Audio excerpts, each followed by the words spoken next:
I recently discovered the influence that fossil fuel companies are having on Australian school children, and the more I learn, the more questions I have. Here's what I found out so far. I stumbled across all of this because some researchers made a submission to an ongoing Senate investigation into the integrity of the information that Aussies are getting when it comes to climate change and energy. The senators are trying to work out if stronger safeguards are needed to stop Australians from being misled.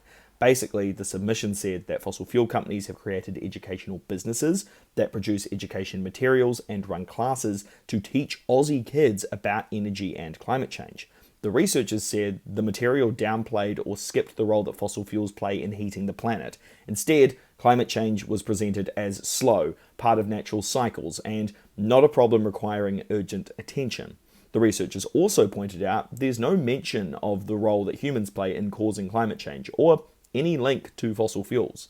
And it gets worse when you look at what's actually happening in classrooms. I spoke with recently retired WA teacher Jeff Holt, who was partially motivated to quit working in the education system because he kept seeing industry materials showing up in schools and felt like someone needed to sound the alarm.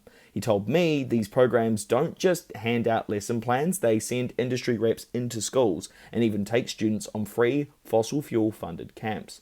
Teachers, already stretched too thin, often go along with it because it's ready-made and supposedly curriculum aligned, even if the content is misleading. Holt said, "We let the fossil fuel entities come into schools and give them license to spread whatever information they've deemed to be appropriate, and it's somehow loosely linked to the curriculum. So we've got grave concerns about this and it shouldn't be happening."